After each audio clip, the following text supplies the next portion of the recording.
سورہ بقرہ کی آیت نمبر 154 جو کہ شہداء کے بارے میں ہے، یہ آج ہم انشاءاللہ پڑھیں گے۔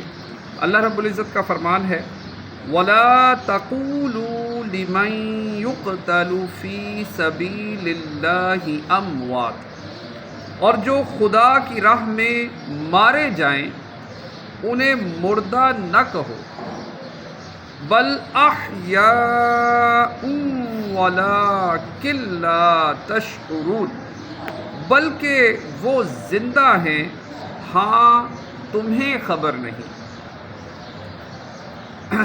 اس آیت مبارکہ میں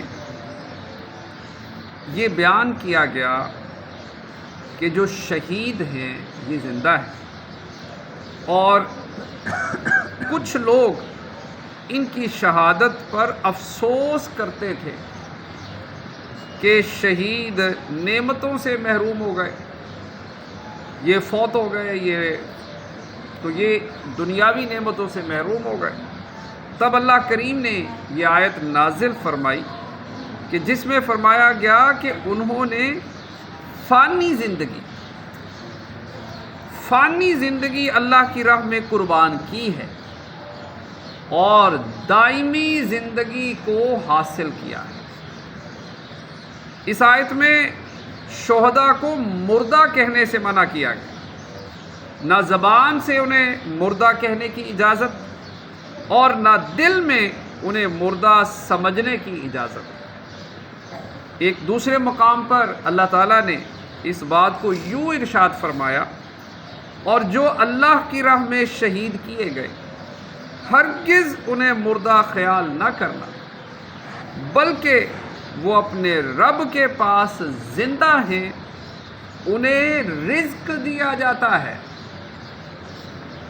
موت کے بعد اللہ تعالیٰ شہداء کو زندگی عطا فرماتا ہے، ان کی ارواح پر رزق پیش کیا جاتا ہے، انہیں راحتیں دی جاتی ہیں، ان کے عمل جاری رہتے ہیں، ان کے اجر و ثواب بڑھتا رہتا ہے۔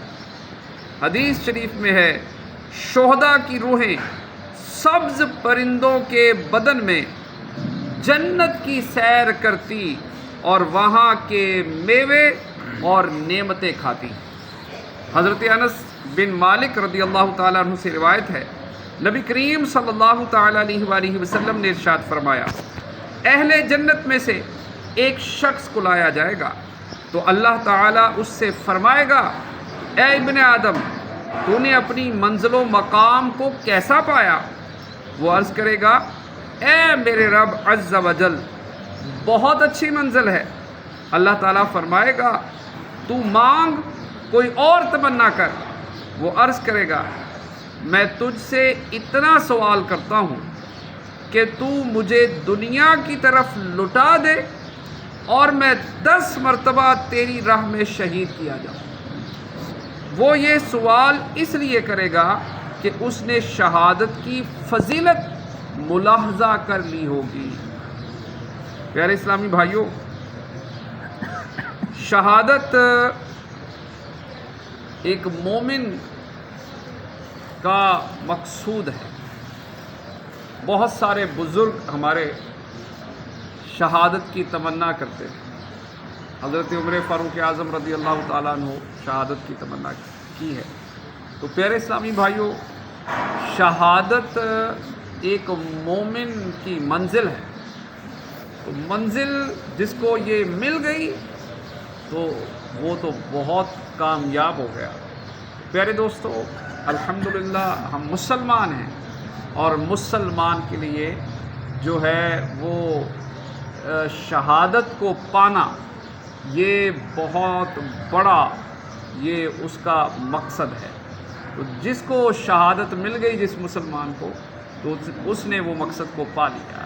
اور آپ نے دیکھا کہ شہید جو ہے اس کو اللہ کریم نے فرمایا ہے کہ اس کو مردہ نہیں کہنا تم نے، وہ زندہ ہیں، اور شہید کی زندگی دنیاوی زندگی سے بہت بہت آگے ہے، اس کا تو ہم مقابل ہی نہیں کر سکتے کہ جو شہید ہے وہ دنیا سے جاتا ہے اور ہمیشہ کی زندگی وہ پاتا ہے۔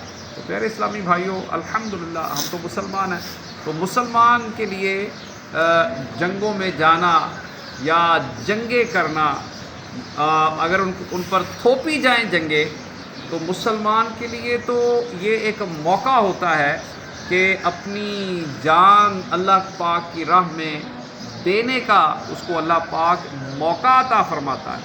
تو ہم نے تو جنگ جو ہے وہ خود شروع نہیں کی ہے، مسلمانوں نے، ہمارا پاکستان نے یہ جنگ خود شروع نہیں کی ہے۔ یہ جنگ آپ جانتے ہیں، سب پوری دنیا جانتی ہے کہ یہ جنگ جو ہے وہ انڈیا نے شروع کی۔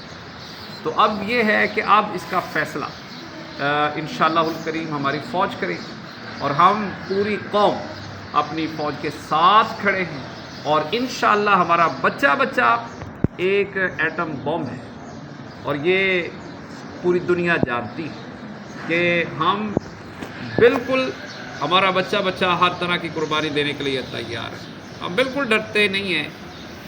صرف جنگ جو ہے یہ مسائل کو بڑھاتی ہے، تو اس کو انڈیا کو یہ میسج ہے کہ اب اگر تم لوگوں نے جنگ کرنی ہے تو پھر تیار ہو جائے، کیونکہ ہم مسلمان تو تیار ہی رہتا ہے۔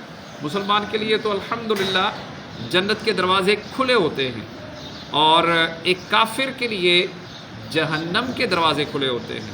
تو تم لوگ تیار ہو جاؤ، اگر تمہارا ارادہ پورا فل فلیج جنگ کا ہے تو پھر اپنے آپ کو تیار کر لو، کہاں جانے کے لیے؟ جہنم میں جانے کے لیے۔ اور مسلمان شہید ہوگا تو پھر یہ تو کامیاب ہوگا کہ یہ جنت میں داخل ہوگا۔ تو اللہ کریم ہمیں عمل کی توفیق عطا فرمائے، آمین، بجاہ خاتم النبیین صلی اللہ علیہ وسلم اجمعین۔